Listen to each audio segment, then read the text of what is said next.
Is it working now? Oh, there we go. Yes, no, maybe. And hello everyone, welcome to the Flat Pack Show, episode 43. We're near the year mark, the 1 year. I am of course Flatmeister, the middleman. I've got Nerd Waffle. Again, if you are talking to the authorities, I have been kidnapped. We've got the new and improved Avatar trying to get that pesky plum hog. Is Switchpoint. You know, I mean, one of these days, I mean, I might actually end up becoming his friend instead of actually trying to catch him. You never know. It's a thing. And we've got the Talking 8 Ball, Crumple Point.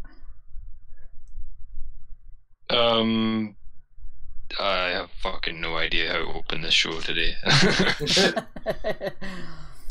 He's still learning how to run his moose. Open it with an origin story, of course. Oh. Well, I was trying to think of some origin story related pun and I just couldn't get there, so... Yeah, people at home know that we do try our best. So, as the guys said, today's topic is origin stories, thanks to a load of suggestions from you fellow guys as well, and also from Devine. I think also just suggested a load of topics for us and a load of other people. It was actually a ridiculous pile of suggestions we got. It'll keep us going into the new year. I know, because they were kind of dribbling in for a few weeks. You know, we'd get the odd one or the odd question. It was less a topic and more a question. Like, oh, what do you guys think of this? And then, like, we just get, what was it, 20 in a week. It was No, but I don't want to discourage people from like not giving us topics though. Like, continue, always give us keep more. them coming. We always take. It helps us sort of structure and formulate sort of the next coming episodes. It helps us stay ahead of the curve. So start us off, whoever wants. Why is it important with an origin story? I know it's probably quite an obvious question to ask, but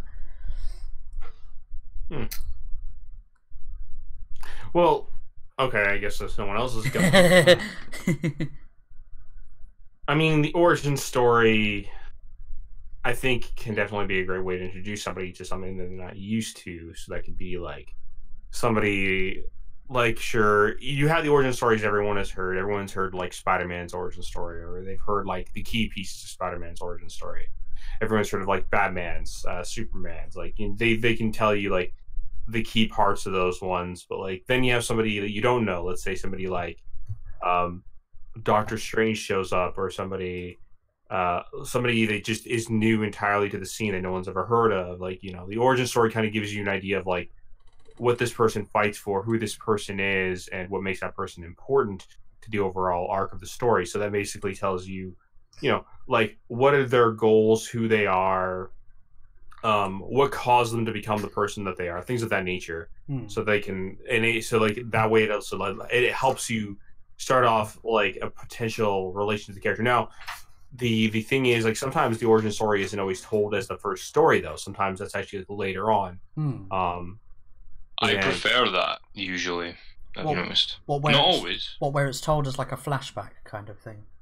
Yeah, sometimes it's a flashback, or sometimes it's just like we do an issue 0 like a few days down, like a few issues down the line or something like that. Right?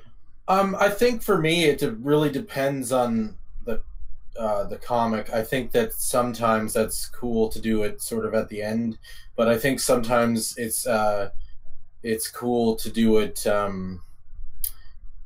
as an origin or an issue 1 kind of thing, and it tells you sort of how things kind of got started. I know in writing they tell you to sort of start in the action of things, but I think that you know, sometimes the story calls for origin stories to be the first thing that's touched upon.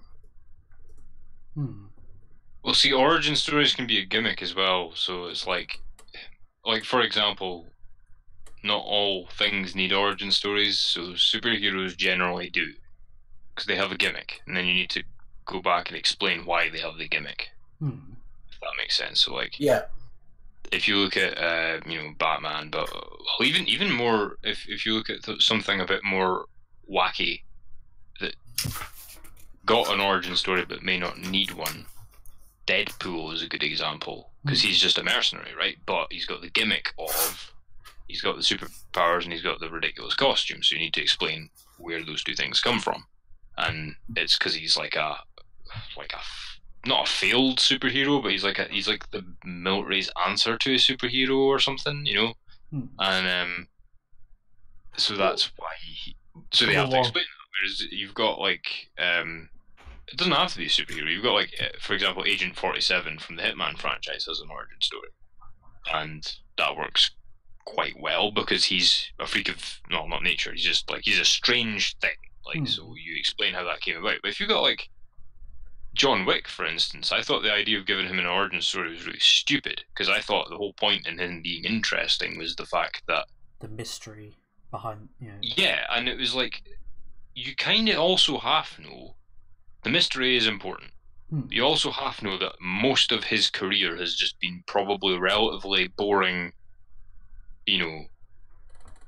gangster jobs that have leveled up and up and up and up in skill. And like, because like the sensible way to do his origin would be that, well, he would spend a lot of time guarding things, then guarding the boss, then being a hitman for the boss, then being a really good hitman.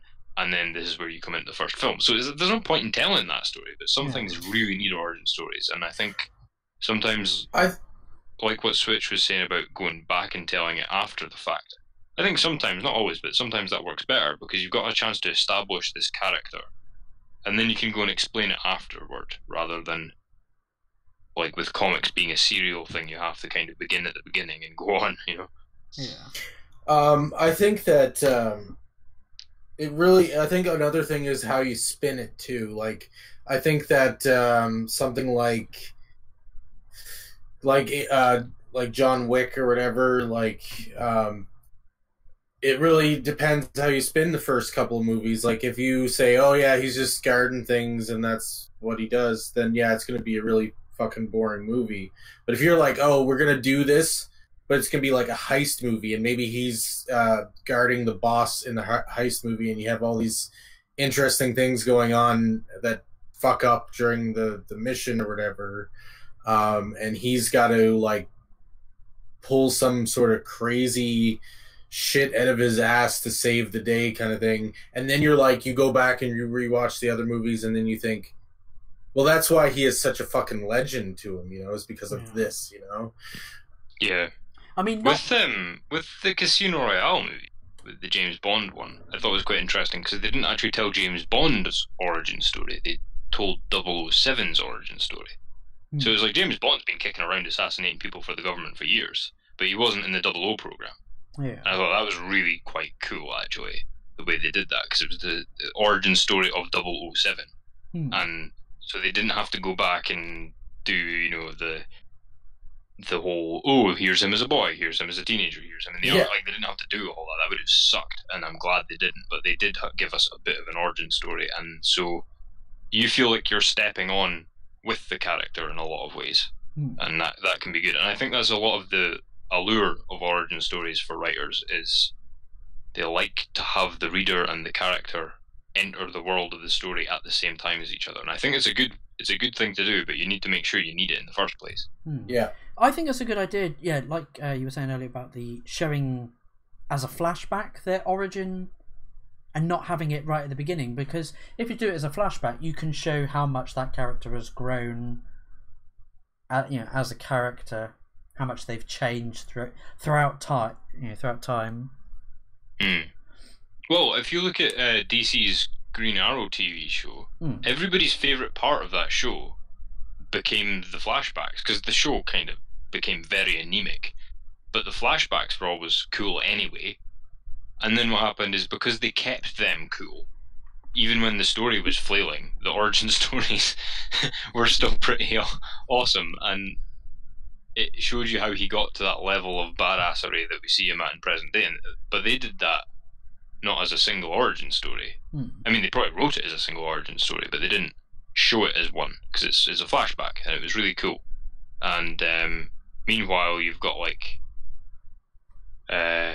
Daredevil, which I don't think would exist without Green Arrow, despite the fact it's a lot better. They kind of gave you a few episodes of getting to know Daredevil, and then did the origin, and then came back, which was quite cool. But it wasn't broken up, but it was still embedded in the story, in the main story. The problem is, as well, like, a lot of people have this idea of doing an origin story, and I don't think the origin is necessarily a story on its own.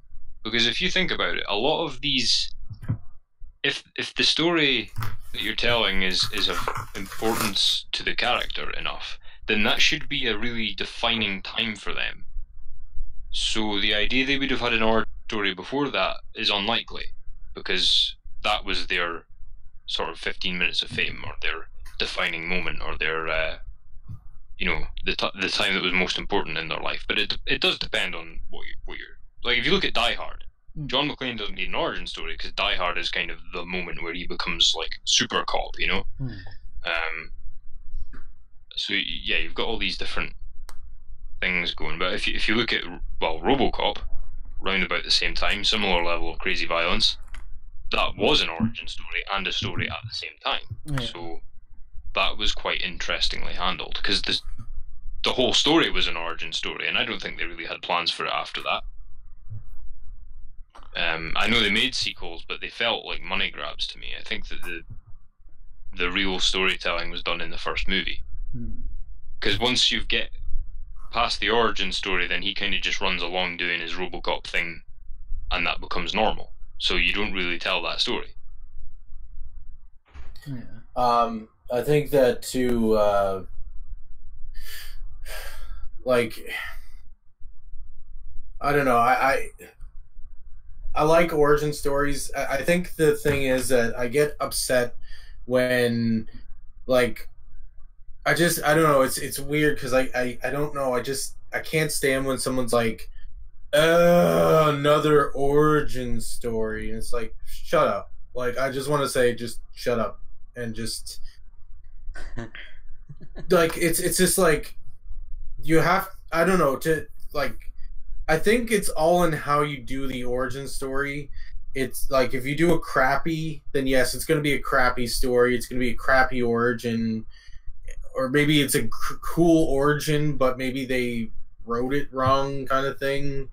And I think that you know, the challenge is that you're a writer, and no matter what you write, you have to try your best to write it interestingly. And I think that, I don't know if people just get caught up with origins, that they I don't know, like, it's hard to explain, but it's just that it's weird that there's so much hatred to an origin story, when it's like, well, every story has a beginning, middle, and end.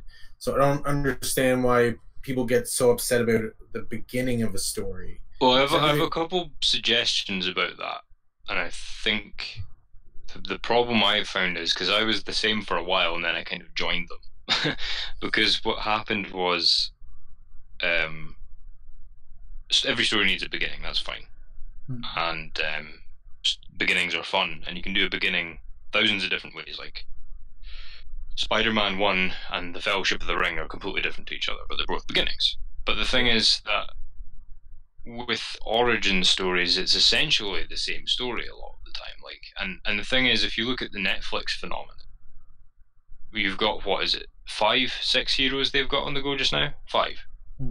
All of whom are yet to get past their origin. It's ridiculous. Like, yeah, it's on Frank Castle, for instance. I really liked everything they've done with him. However, would I have preferred them just jumping in at the height of Frank Castle's power? Yes, I would much have preferred that. Iron Fist, would I have preferred him just jumping in at the height of his power? Yes, I would much have preferred that. And you know, so Daredevil suited his origin story, but they just copy the same format. And frankly, like, if the heroes are different to each other, the very fact that they're superheroes might mean they have essentially the same origin story is the problem. And unless you're going to be quite creative, like what I said about the James Bond thing, of like, they could have given James Bond's origin story, but they didn't. They gave the origin of his career, if you will. Yeah. That was a better idea. Yeah. Sorry, Flatt? I was about to say origin of him stepping into his new job role. It's like, so there's a difference between like a beginning and an origin, and then it's like there's like, you've got two ways of doing an origin story. You've got like the origin story, which is like the origin story, like the lump. It's like a little box and you just stick it in. Yeah. And that is the origin story. Just put an origin story in there. And then you've got like a story that happens to be an origin, if that makes sense. Yeah.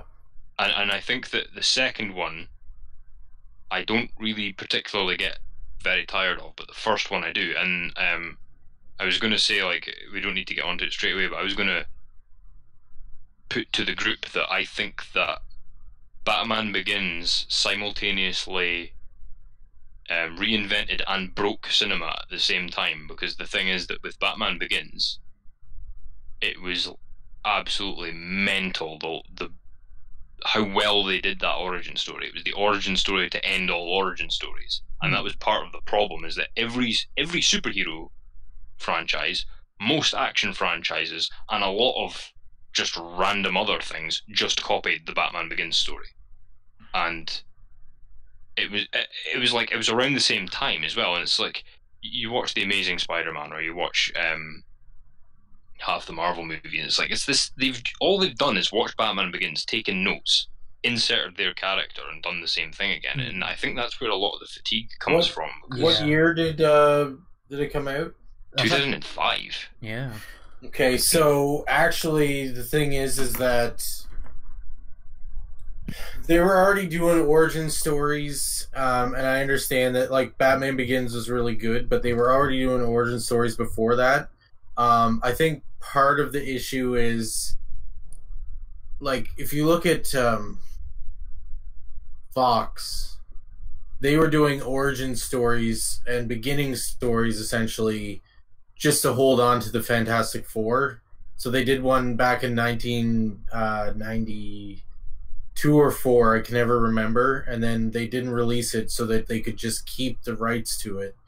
And then they did Fantastic Four, I think, in 2000 and something, because I know that the Silver Surfer one came out 2000. when episode 3 of Star Wars came out when I was in high school still. That was about 2005, wasn't it? Yeah, and I know that during that they were showing a commercial of the Rise of the Silver Surfer, because I was leaning over to my friend and saying, "Oh, that looks really good," and the guy in front of us was like, it was just a preview, right? And the guy in front of us like turned around, started flipping out at us because I just said it looked good and I wanted to see it. And he was just like a major Star Wars fanboy essentially, and flipped around and was like, shut up. And I was like, whoa, dude. And that's how Switchpoint and Nerd Waffle met. The origin story. No. I think where I'm going with that was, though, that if you look at Spider-Man 1, the Tobey Maguire thing, that's an origin story. But yes. If you look at an origin story pre-Batman Begins and an origin story post-Batman Begins, you can tell, like, yeah, Spider-Man 1 is nothing like Batman Begins, but every Spider-Man after it is very like Batman Begins. And it's like, because Chris Nolan has that kind of, and it sometimes gets annoying, that sort of show your working style of like, oh, I need to kind of explain everything about this. It's like everybody started doing that, and it's just like, no, it was fresh for that character. But like, you look at all, and the spy movies as well. Like, was it Jack Ryan movie? I can't remember, but Jack Ryan's been kicking around forever, and they did an origin story movie, and I was like, what the fuck is this all about? It was just strange. I really liked the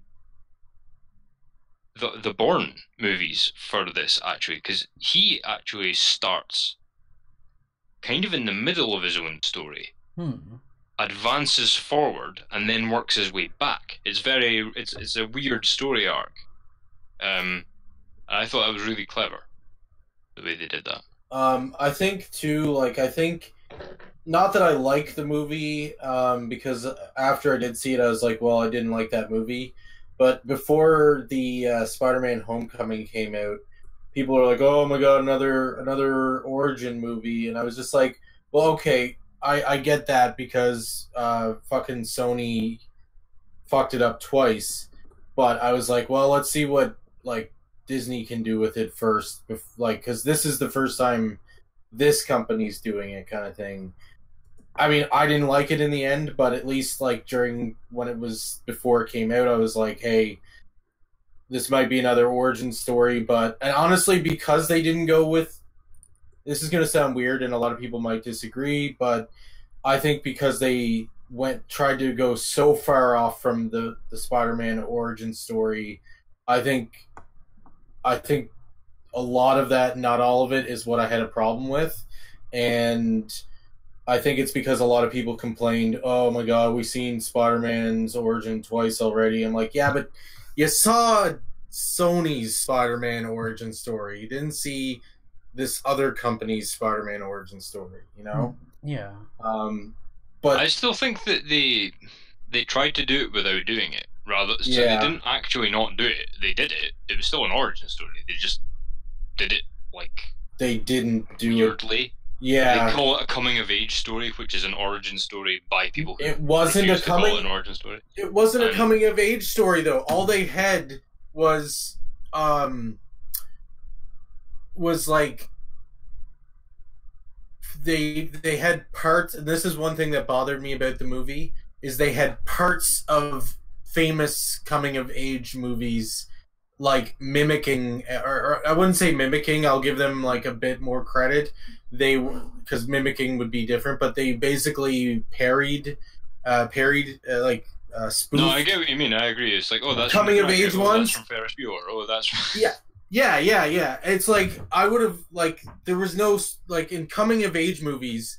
There's a lot of struggle, and I didn't see a lot of struggle except for at the end when he was like lifting, and that was a physical struggle, not an actual like character struggle. It was a physical struggle when he was lifting up, and I thought that part was cool. That was one of my favorite parts of the movie, was when they sort of mimicked, actually it was in an actual other Spider-Man comic, maybe even a couple of Spider-Man comics, just him lifting it up using his spider strength and stuff like that without the mask on.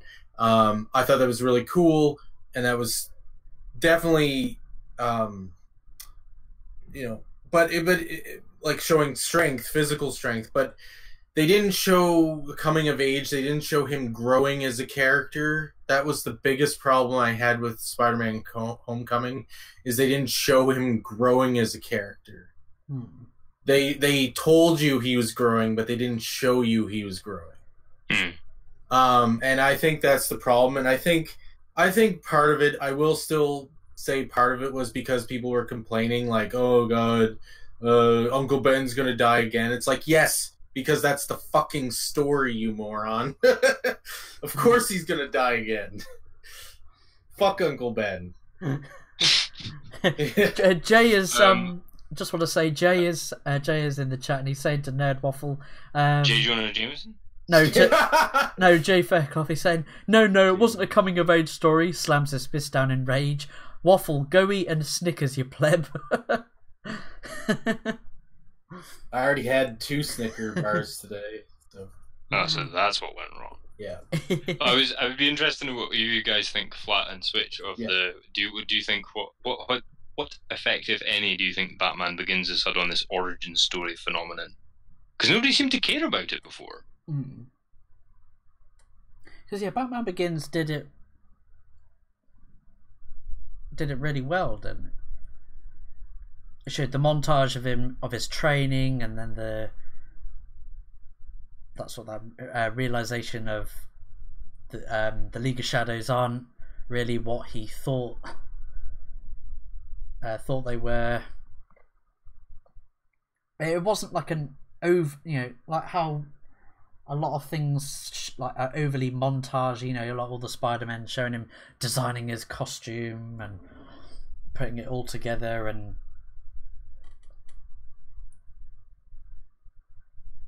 yeah, because see, I remember like movies that are older than that they would just do that in like a 10-minute montage. Mm. Like nobody seemed to give a shit about origin stories until Batman Begins, and then it was like everybody seemed to try to ape it. And the other thing is they, going back to your original question of like why are they important? They didn't have him suit up as Batman until halfway through the movie. Why? Yeah. Well, because they knew Bruce Wayne can stand on his own 2 feet and can do the Batman stuff without the costume on. He doesn't need the costume. Well, he needs it for certain things, but like to scare the shit out of people, basically. The rest he can do himself. Yeah. And like so that's why that was done the way it was done. And I thought it's quite interesting looking back at movies that were made before then and movies that were made after then. It's like I think there was a definite shift, like, and people are still doing it. You start off a franchise, you do the Batman Begins formula or else, as far as the big wigs are concerned. But I don't know. Switch, what do you think? Well, so here's the thing: the Batman origin story. Sorry about that.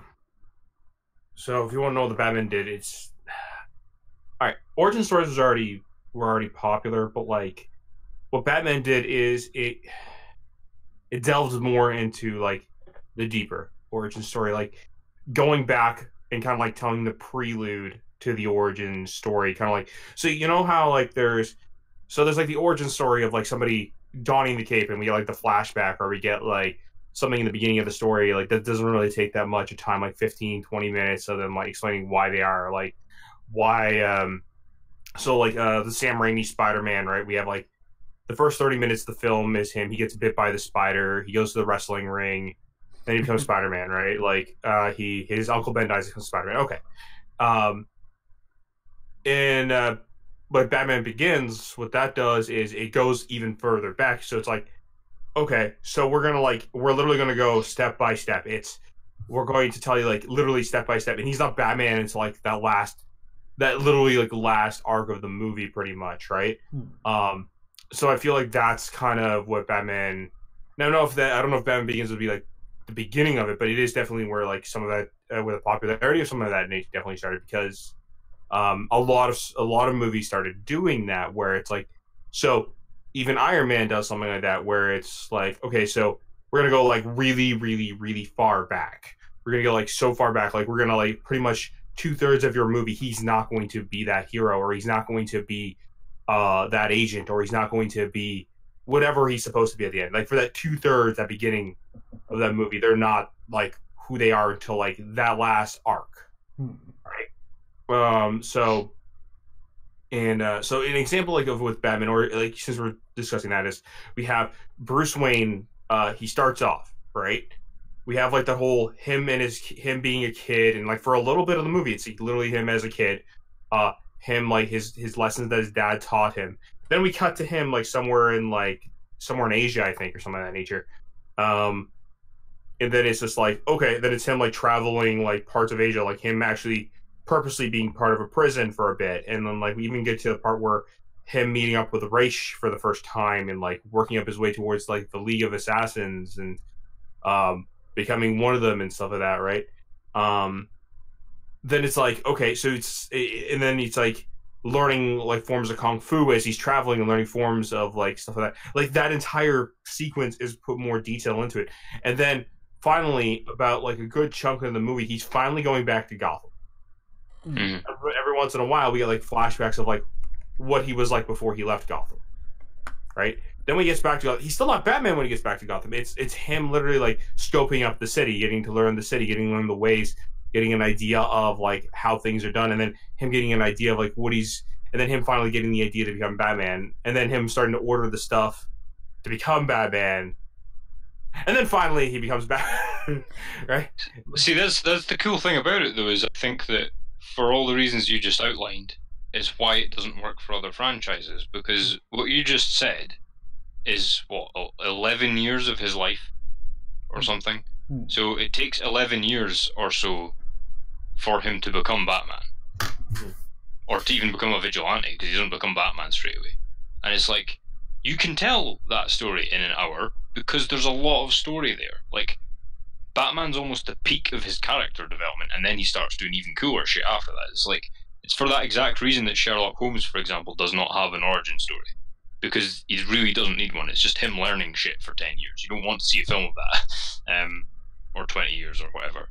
And it's like, I feel that by this trope, like, I think that's what I should have said earlier. It's like you've got the origin story that's an organic story about how somebody became something, and then you've got the trope origin story. And it's like, I know that things had origin stories before, but it wasn't like a required trope you have to put in things until this crazy franchise boom in the 2000s. At least as far as I'm watching, and because I was quite young when Batman Begins came out, so I really was able, I think, to notice it quite sharply. Like, it wasn't gradual for me. I really noticed the change in films. Well, I mean, okay, so there are tons of characters that just show up and don't have that origin stories. Harley Quinn isn't like who don't have origin stories for the longest time. So like Harley Quinn as an example, she shows up in Batman the Animated Series. She shows up in the comics. We actually don't get her origin story until like I think it was like after a year or so after she'd been introduced as a character. Like the idea of the origin story is required. No, it isn't always true. It's the character can still become likable without it. And can definitely still have like you can get a strong sense of who they are because they can still drop hints of why they do what they do, and you can figure out who their character is. Then you can tell the origin story later. I mean, like, sure, I get the idea of like wanting the origin story, and I get the idea of people who like the origin story. But the better question you have to ask yourself is like, if you by telling your story, by telling the story of your character, is the origin story really what, like, you know, is the origin story actually important to this character, like to you getting to understand and know this character? And because like if you can tell the story of the character and you fall in love with the character and actually actually like get to know the like and get to like become, you know what I mean, like affected with this character. Like so many people fell in love with Harley Quinn, so many people fell in love with Deadpool, so many people love the character, like they like who else is there, like they like so many different types of characters. Sorry, but like there's so many different types of characters that like people fall in love with without knowing the origin first. You know what I mean? And so they read like years of stories from them before the origin becomes even a thing that they know about. Right? Yeah, I think that the thing is there's like a difference between an origin story and an origin. Like there has to be a story in there. You can't just like assemble the character and call that a story. You know what I mean? Because it's just like it's just stuff happening.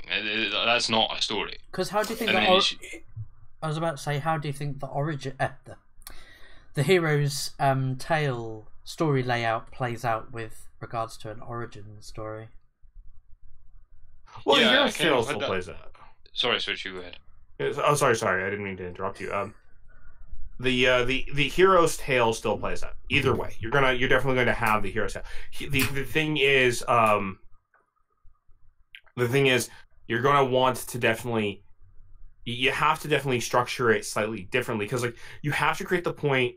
So with the origin, there's usually like a point in the hero's origin where like they either lose everything or they gain a sense of like what they're fighting for, right? And so like you have to at least create that moment of like what makes what makes that hero a hero. And it's not even just a hero. It's just like what is their drive? That has to be part of the origin, right? Yeah. So that is, or at least, or if not what their drive is, at least like, you know, what is their cause? Like, what is their end goal, or what is what is it that like sparked that interest in them becoming what they are? You know, so like when it comes to like somebody like Harley Quinn, okay, she thought that, you know, I can get a quick interview with the Joker and I can become famous. Turns out, no, the Joker made me just as crazy as he was, and so now I live to be just as crazy as him because of the sense of freedom that it gives me. I think as well that like with comics it's a major factor, like because of things like the costumes and things. You need to explain how that comes about, because like if you look at the Matrix, the first Matrix movie is both Neo's origin story and the story. Like there's not a distinction between the two things. And then because that's how most stories work. Like the origin story is really quite contrived, and you have to do it properly. And like, if you look at Deus Ex: Human Revolution, Adam Jensen's origin story, if you want to call it that, it actually takes place off screen. You know, he gets his robot limbs, he goes through rehab, blah blah blah blah blah, comes back to work, then the story starts, and they cut out the origin shit because it's frankly not important. And in the second game, it's like you realize like the whole first game was him realizing, oh shit, I thought I was fighting for this, but actually there's a whole bigger fight on than I realized, and that's quite a common theme because that's what the Matrix does, and that's what even Blade. If you look at the Blade movie, that happens to him, even though that's not an origin story. And that's another thing, is like that doesn't seem to happen anymore. Blade 1 was just the first Blade movie. It wasn't an origin story. They explained where it came from, but it wasn't an origin story. It's like that seems like a lost art to me. They never just fucking start a franchise. You know, I think Thor they managed to do that with. That was quite good. Yeah. People don't like the first Thor movie, but I love it. And the reason I love it is he's just been Thor for 2,000 years, and we're just meeting him, and that's that. Like, there's no fucking origin. I like the new story. I like this Thor story. Yeah. So I think that I think the thing about origins, and just the other thing that made me sort of like the idea of origins is I was actually pitching sort of one of my comic books to actually Devine one time. We were talking, and she grilled me on this character. She's like, well, like what's his motives, what's his reason for doing this, what's his why is, you know, I'd explain, oh, this is something about the character, and she'd be like, why is that, why is this? And she really got me, like, it was sort of like a challenge that she was trying to do, is trying to make me think more into the character, which I appreciated immensely. But it got me thinking, like, eventually, like, there is no, I wasn't planning on going back and doing origin stories with this character, even though just everything that surrounds him is actually, like, he's got a large history. I just wasn't planning on doing that because the story takes place at a different time in his life. But, like, you know, answering all these questions and stuff like that, it made me think, well, yeah, like, everybody should have, even if they don't tell it right away, everybody should have an origin story for their characters in their head. Where do they come from? And if you have these answers, and you have these answers of what makes them tick and what made them tick that way, I think that that's important to tell your readers. Maybe not if maybe you don't have to do it at first, but eventually I think it's something that you should touch base on and be like, okay, well, what makes Spider-Man tick is that, you know, he feels responsible for his uncle's death. Can you imagine, though, if you just started off telling Spider-Man and it was just like, oh yeah, he's Spider-Man, he slings around, he lost a family member, and that's what he does, it doesn't have the same impact as, you know, here he is, and he's, you know, trying to be like a smart ass, so he lets the character away, and then you see his uncle get shot. Okay, well, here's the first story of Superman. The literal first issue of Superman is him just jumping around, saving people, doing what he does. We don't actually get his origin till, like, I think it was issue 2 or 3.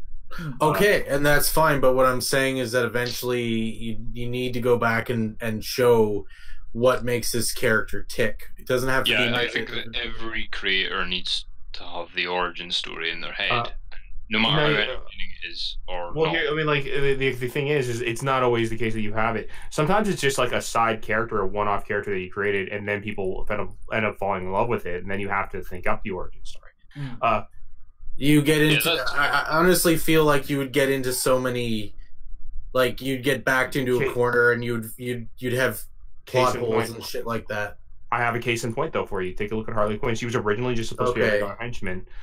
They actually didn't even have an origin story for her, but her popularity boomed, so that they actually... Yeah, they did that with Wolverine, too. He didn't have an origin story until much later. And then they changed it again. Well, they didn't change it, they embellished it. So he's had a couple of origin stories, which have been different iterations of the same origin story.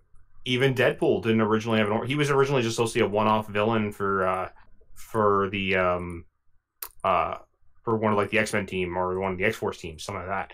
Yeah, and somebody could actually correct me perhaps, but I don't remember him having an actual defined told origin story in his first run until very late, like when he got his monthly series.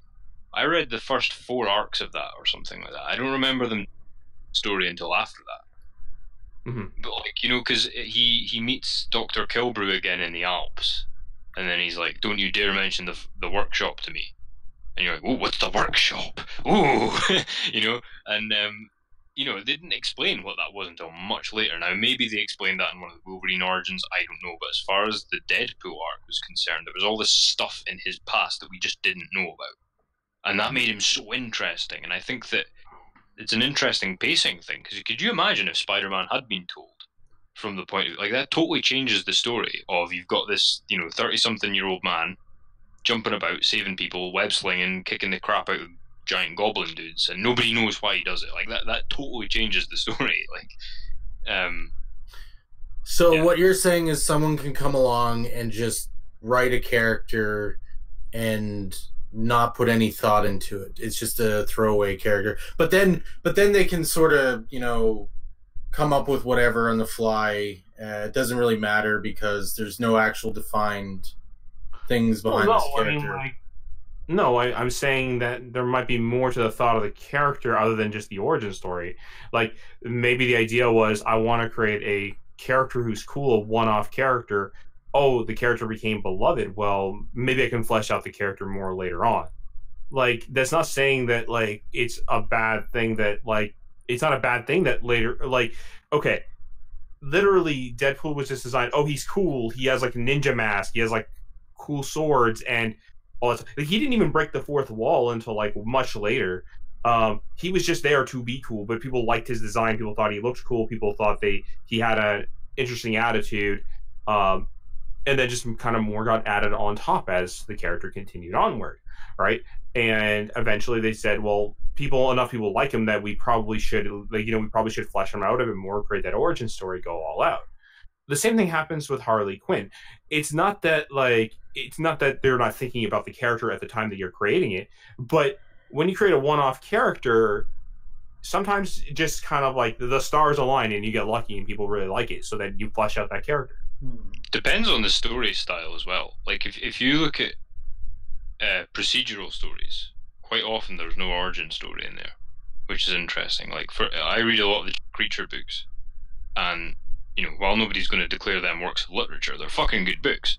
And his origin story was in military, retired, story begins. Like that is his origin story, and so he actually actively doesn't need one, and they kind of flaunt that in the book. Like they almost make fun of it, and I thought that was quite interesting. But I don't know. But I would like to discuss what like ingredients make a good origin story before we run out of time, as well. But everybody else, make your points and stuff before we go on that. So what makes a good origin? Nothing cliched, like he was bitten by a radioactive goat, and now he's can got only do that once, can't you? horns that have grown out of his head. And he goes, "Bah!" I don't know. It's Goat Man. I mean, I was gonna go with Goat Boy, but Goat Boy, yeah. It's become a bit of a cliche of the origin story of here is how they got their superhero powers. And like we were saying earlier about Batman Begins is a perfect testament to someone that doesn't have superpowers, but his origin story showing how he became, you know, the Bat. Yeah, I mean, he became the Batman. He trained. Yeah. See, that's what I'd say. That's my sort of point. Is no cliches, nothing cliche. Yeah, kind of like once it's been done, leave it the fuck alone, sort of thing. Yeah. Yeah, but everything's been done. And I think that's what Marvel's problem is that's their cliche. That's their go-to. So do we stop telling stories if everything's been done? No, I mean, I don't think. Okay, I think what they're saying is like, sure, tell the story, but try to make it seem fresh. Yeah. Like, you can't just say, "Oh, he was bitten." You know, Yeah. if you're gonna do an origin, at least put like some effort into it. Try to put some care and love into it. To make Why? It might be just a character they thought was cool, and that that's fine too. Then why tell us? Then why were you telling the origin? Why not just put him into the middle of a story and then hopefully get to the origin later? Yeah. I mean, Just- like I said earlier, if it serves the story of the character to tell them into a story first, and then maybe hint at their origin later on. Like, how many characters have how many characters have kind of just jumped in to help somebody in the middle of like a fight, and the person's like, "Who are you?" And it was like, "That's not important right now. I'll get to it later." Like, you know what I mean? Like, there you go. You know, it's kind of like somebody jumps in and you get their help. Like, hell, how many people knew who Black Lightning was when Black Lightning comes in to help Batman? We don't know until you read a Black Lightning issue, or if Black Lightning decides to tell Batman a little bit about himself down the line, right? Right, and that would be the origin story. Potentially, maybe not. Maybe it's just something of like, maybe it could just be the origin of why he's chasing It's the guy. an origin, and it's a story. Origin story. Maybe it's not the origin of Black Lightning. Maybe it's just the origin of why he's chasing the guy that Batman's chasing. Well, that was going to be my point. Is I think that you have to absolutely nail what you're origining. Because if you're origining like the powers, it's not the same as origining the person. So if you tell a person's origin story, but it's really about how they got their powers, then that's not going to be a good story. Yeah. Because like, if you think about it, right, a Spider-Man origin story is actually kind of different to a Peter Parker origin story. Because Peter Parker's been around for years, and he was doing like stuff with his powers before he was Spider-Man. You know, wrestling and making money and shit like that, circus performing or whatever the hell it was. They've changed a few different things into there, but the wrestling and the money have always been constant. And so, like, a Spider-Man origin story is different to a Peter Parker origin story. And then at the same time, you've got the Arkham Origins style thing, where they did not the story of Batman as an origin. They did the story Batman Year One, wasn't it? No. Arkham Origins was about Batman being a public figure, and it was the origin of Arkham Asylum, essentially. But it wasn't really about that. More about a change of Batman, the myth, into Batman, the superhero, which I think is part of the reason the story is quite strong.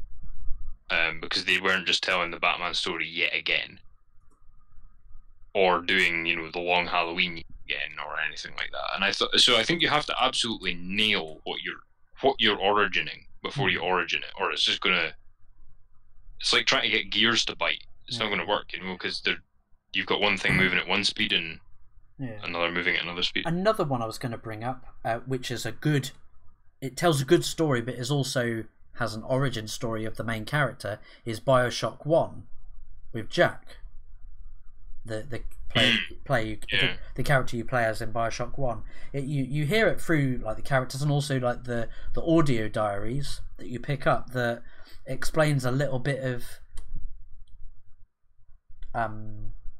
sort of prior history in Rapture here and there, and alludes to who Jack was, you know, the character that you play as. I try to avoid spoilers because I know some people probably still haven't completed it or played it. But again, that's a really, and like that plot twist all comes together with the origin of Jack, and then with like the multiple endings showing how you played the game is how Jack has become the man he is, you know, after the events of BioShock 1. Cool. Yeah, I think as well that, like, kind of going what you were saying with cliches, but also working in what Nerd Waffle was saying about you have to have the origin story kind of running as a subroutine in your brain, even if you don't tell it explicitly. It's like in Dishonored 2, they explain that Corvo is like from a slum, and he was really good at fighting and tournament, and then he got to go to the palace to be the head bodyguard because he was that good at sword fighting. That's not a story. That's like you would be a Mary Sue if they told that story. Because he was like a crazy talent, and he won his way into the royal whatchamacallit. Like, that's not a story, but they still needed to have that. So we know where he comes from, and that feeds into everything else he does. But we don't have to have that inflicted on us as its own film or its own game. You know what I mean? Yeah. Because it isn't enough of a story on its own, and that's an interesting way of doing it. Of like kind of just going, yeah, well, this is where I come from, but it's not really that interesting. But they still need to know that. I think you could turn it into one. Honestly, I'm on the mindset of if you do it well, you can figure a way out to write it. Any writer should be able to write it out. Any writer should be able to tell an origin story and figure it out and figure out how to make it interesting, even if they only have bits and pieces to work with. Yeah. Well, that's an interesting thing, though, is like if you look at Hannibal Lecter, they ruined him when they gave him an origin story, in my opinion. And I don't know if the origin story was always there or not, but once they did it, they just ruined him. Like, I pretend it doesn't exist in my head canon, because it was just, you just didn't need an origin story. It took away all the mystery, and the origin story was always going to be underwhelming. Yeah. It's kind of like that thing in Dr. Jekyll and Mr. Hyde, where all the crazy stuff happens kind of off camera, so that your brain fills in the blanks. I find that origin stories can kind of ruin the magic like that in a lot of cases. Yeah. So you can technically, as a craftsman, tell that story, and you can indeed do it well, but it's like, should it always exist for the reader? No, I don't think so.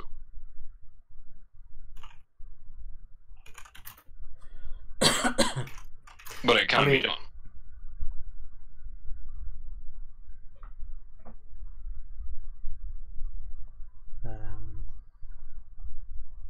But I mean, like, okay, here's the thing. I'm not saying don't have the origin story. Or maybe you'll come up and you're coming up with it as you're going. Like, the better question is, are you telling the origin of how he got his powers, the origin of the character, maybe the origin of, like, maybe the origin of how he met Batman, maybe the origin of how he became part of the Justice League, how the origin of, you know, how is he mind wiped? How is he, like, there's so many different types of origins you could tell, right? Yeah. And so many different types of stories. And all those could be interesting. All of them could be, some of them could not be as interesting depending on how they're laid out and done. But like, here's the thing. Are you there for the character's origin story, or are you there because you like the character? That's another question you have to ask yourself. Because like, as Donna said in the here, some of the origin stories can feel like fanfics, and I get that. But like, what if I'm here because I like the wacky, well, so let's say, what if I'm here because I like the sense of justice that like a character portrays? Like, a good, like, I'm here for maybe the sense of justice that like Captain America or Superman or even the sense of justice that comes from like I don't know who else I could think of, like you get the point. Or maybe I'm here for the sense of ridiculousness that comes from like John Wick because I love the amazing gunfights and I like how like the things run. Maybe I'm not there for that origin story. What if that origin story kind of in a weird sense ruins the mysticism of like why I like that character so much? Yeah, I feel that happens a lot, and it's also, I think you have to earn your origin story. Like, no, this is what I mean about it being relatively, it's not a new concept, but for it to be so widespread is quite new. Comics did it because they had to kind of explain what the fuck their gimmick was. You know, you had to, if you have a guy running a silly costume, you need to explain why. And even then, like, Batman's origin story takes 1 page. And if you look at like most action franchises, a lot of the action heroes, particularly in movies, a lot of martial arts stories, a lot of there's a few superheroes that it was done with as well. It's like they had to be interesting first and complete a good story first, sometimes several times, before anybody gave a shit about where they actually came from. Because that's another thing I find that's happening a lot with origin stories, is people think that they need to tell the origin story first and put that first in the book because it happened first. It's like, and books are the worst for it in my opinion, because it's like you can't really fast forward a book, and you can't escape a long intro sequence kind of thing in a book, and it's like you're reading it and you're like, dude, I don't care. Like, I don't care if you think your character's interesting. I need to know that he's interesting, and the origin isn't always the best way to show that. Oh, we've lost somebody. I'm back. Project, because it was a big long origin story. I think you popped out briefly, didn't you? Crumple? I did. Oh, did I? Yeah, I think you dropped out of Discord briefly. Oh, my bad. Sorry. You were sort of... Nothing came up on the screen.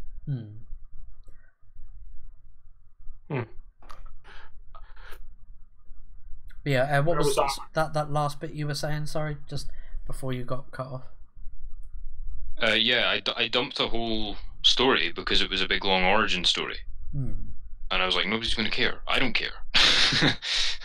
But you get into this habit, and this is what I mean by, like, it's almost like, because it's been such a done thing for so long, you're like, it happened first, I have to tell it first, and it's like, not necessarily.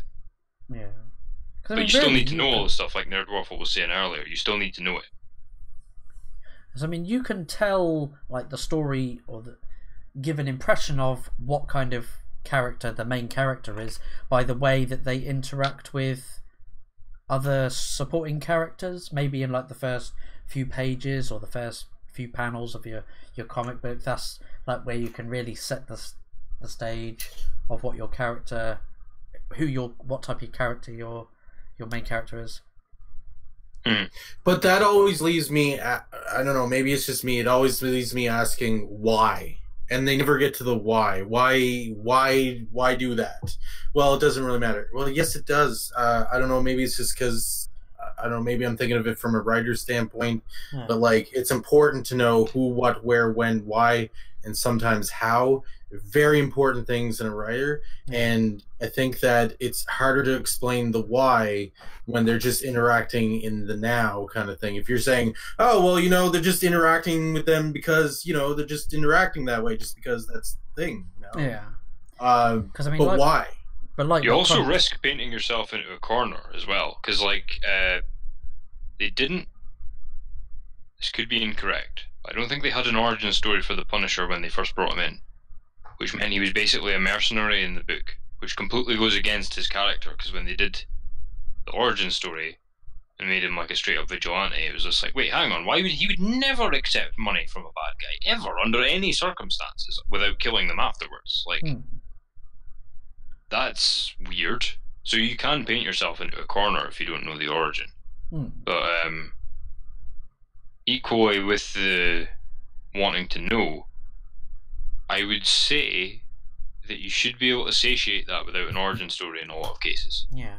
I mean, like what you brought up with Hannibal, you know, that doing the origin story ruined the mystery of the, you know, Hannibal Lecter character. Yeah, because they over-explained, they took away a lot of the mystery. They tried to humanize him before. They tried to humanize him too much, and they tried to define things about him that shouldn't have been defined, because the guy's meant to basically defy any kind of categorization. He's meant to be almost not understandable as for us mere mortals. So going and giving him a very understandable origin story kind of flew in the face of that.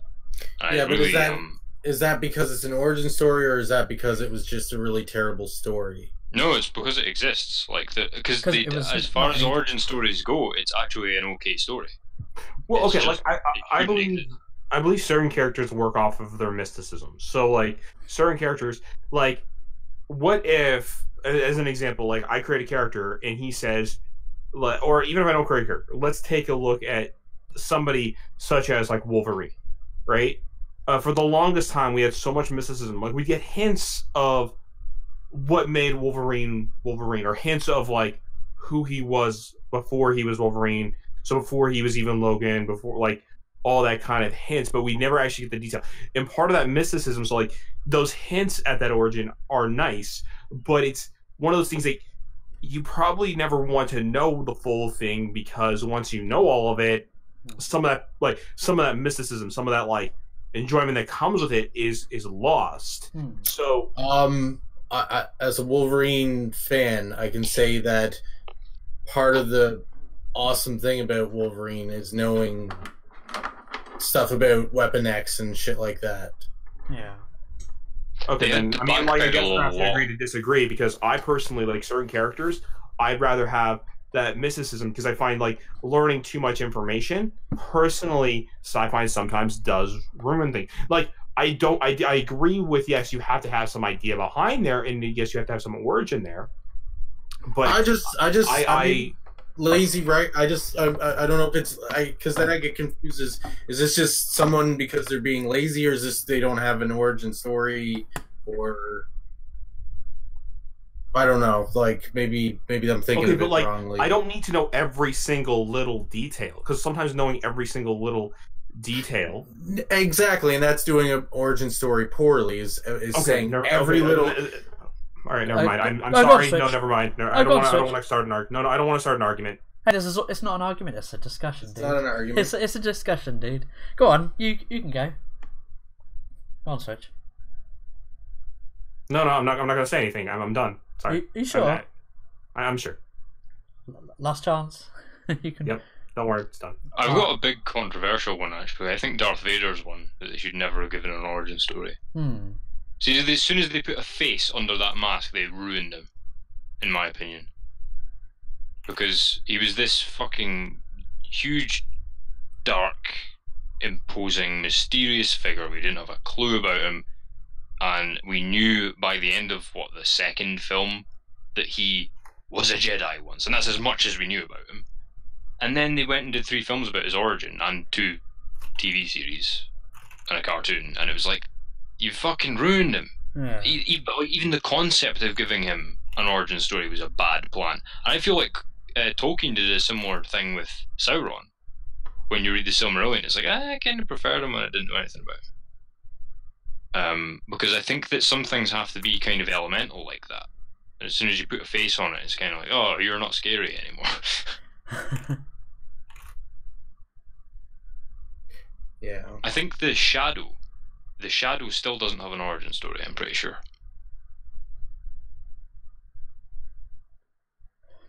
I'm not sure about that. I'm not really familiar with the Shadow. He's got like some kind of record as being like the longest running serial character of all time or something, and they haven't even confirmed that his alter ego is his real alter ego, as opposed to one he adopted. So it'd be the equivalent of Bruce Wayne not being a real person. Like it's a fake identity kind of thing. And so I don't think he has an actual origin story. I think one exists, but I don't think it's canon. I don't think it was accepted into the lore. I could be wrong, but the reason they did that was because they wanted him to remain really mysterious.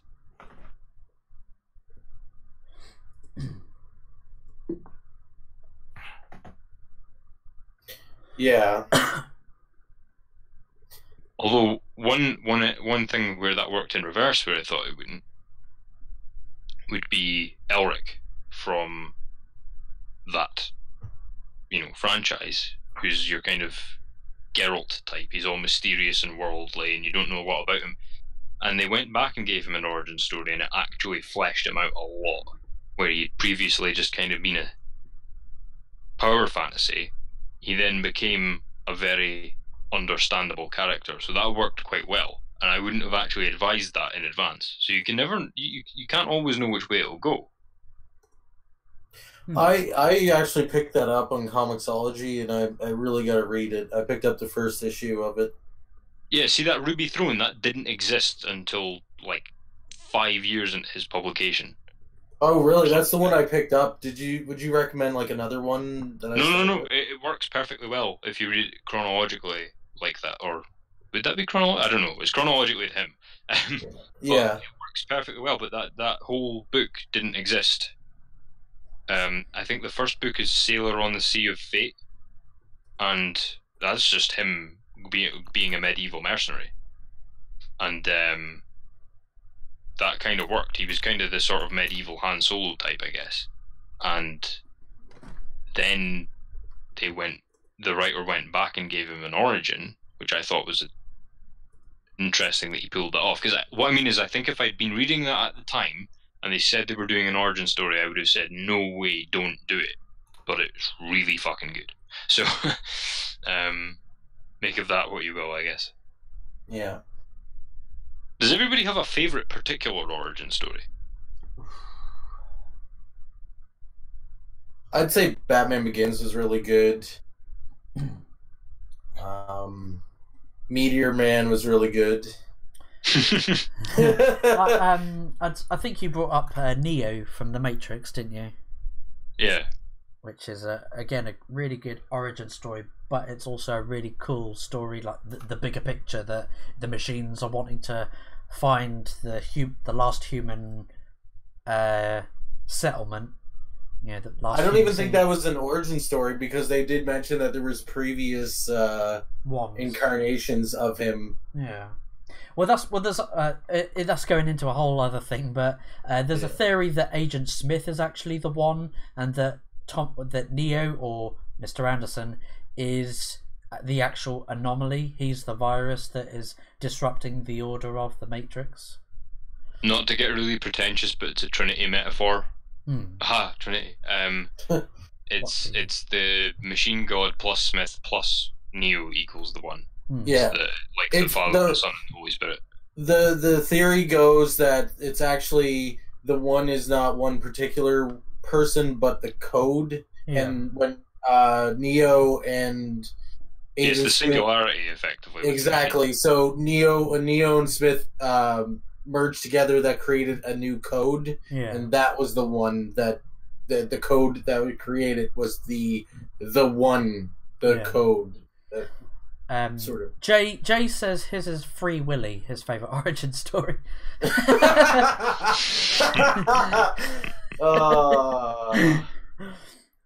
I actually also really loved. I'm not a big. I didn't really care for Korra as much as I did Avatar: Last Airbender, but there was a really cool episode in Korra that was actually one of my favorite origin stories, and it was basically the origin of the Avatar. And I thought they did it really well. It was just like one, or maybe two. I'm pretty sure just one, though. One episode. It was really interesting. Switch, do you have a favorite origin? Honestly, I can't think of one right now. Can't really think of one. I mean, I don't know. Maybe I'm a little burnt out on it right now or something. I can't really think of one that I like really like. Like I would call like my favorite. There's some really good ones out there. I mean, like I do like the I do like the telling of the Superman. Like I did like the Superman origin story as who was it that wrote that one? It was I think it was one of like the Man of Steel origin stories that was like written. Not Man of Steel, but something like that.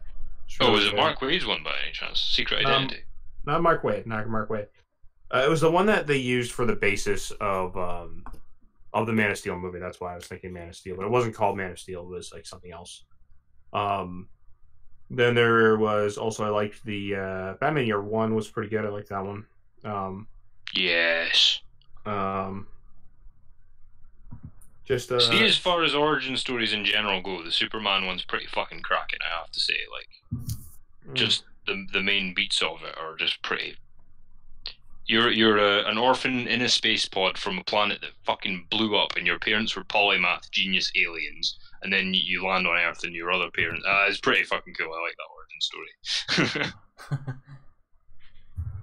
That's fair. I mean, like, it is a pretty good origin story and works. Also, the Invincibles was pretty good, I guess. I mean, like, it had a good origin. Because here's the thing, like, there's you don't think there's much to that origin, but like more kind of gets added on as the story kind of goes on, and it works off. Like, I think what really works for that series for Invincible was it kind of like hinted at things and kind of kept going on and just kept adding to the overall lore and the details, which is nice. Yeah, I think my favorite is, despite what I was saying about it messing with a lot of things, is Batman Begins. It's like I don't think anything touches that for me personally. Although Batman Year One is also freaking awesome. So, but I think just as a piece of work, Batman Begins is probably my favorite. But yes, we are pushed for time. So does anybody have any other topics, or will we just wrap up? Yeah, just sort of wrapping up really. Was to any final words of wisdom for fellow writers of. I would just reiterate for my final word: just know exactly what you're origining. Like I said, make sure it's worth telling, make sure it's relevant to what's happening, and make sure you're not telling like a character origin about a plot or a place or an identity. Make sure that the two things match, because it's almost like a little genre on its own in a way. Yeah. So make sure that you know what you're telling the origin of, and you focus on that, even if there are other things happening around it. And that's my final word. Yeah, I'd sort of repeat the same sort of sentiment. Like, make sure it's pertinent to the overall story arc, like the bigger picture. Yeah. I would say, if you are going to do a character story, it would have to be something that would be at a different point in the character's life. That is something that adds to their character later on. What about you, Switch? I mean, I guess I'm gonna honestly just tell you, keep writing. You may not have the full origin story when you first create the character, but eventually you might.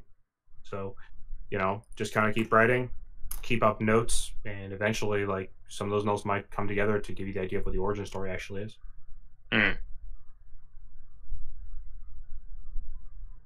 Yeah. All right. So I think that's. I can't believe that's been an hour already. Like, that went bloody quick. So just to with next week's topic, because obviously I did the poll, at a cracking 33%. Well, it was only 12 votes, but perhaps I should have done it a bit more in advance. But with 33% is beginning, middle, and end. With, I think that was another suggestion regarding storytelling, which will be for next Wednesday, and then after that is creativity and critical thinking, which I think was a suggestion by Nerdwaffle, which was 17%, and then with 8% is world building, which will be the topic after that. I think Devine suggested that one. That's good, actually, because that is the order I would want to tackle them in anyway. So thank you, everyone. Thank you, everyone, to who voted in the polls. The stripper polls. Don't vote after the poll is closed, because you'll still be charged.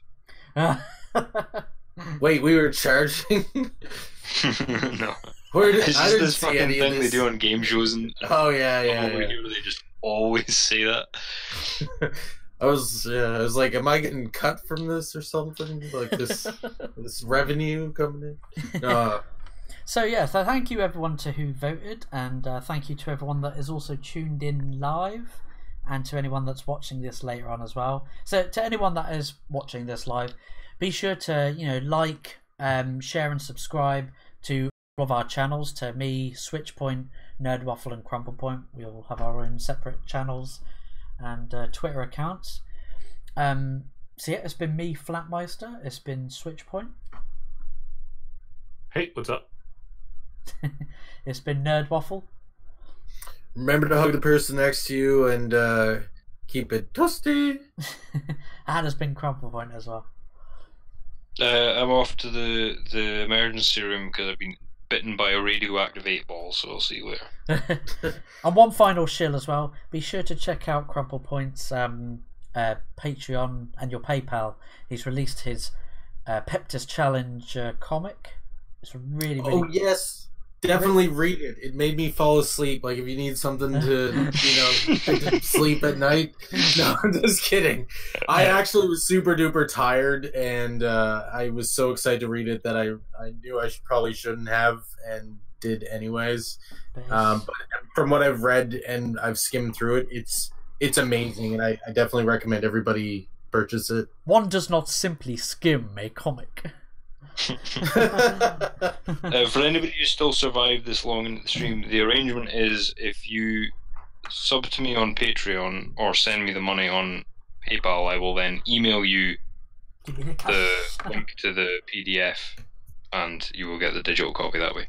It's a really cool, unique concepts and ideas and characters that you've got in it. Yeah, highly recommend people check it out. So yeah, with that, we've been the Flat Pack Show. We'll catch you next Wednesday. See you later, everyone. Bye.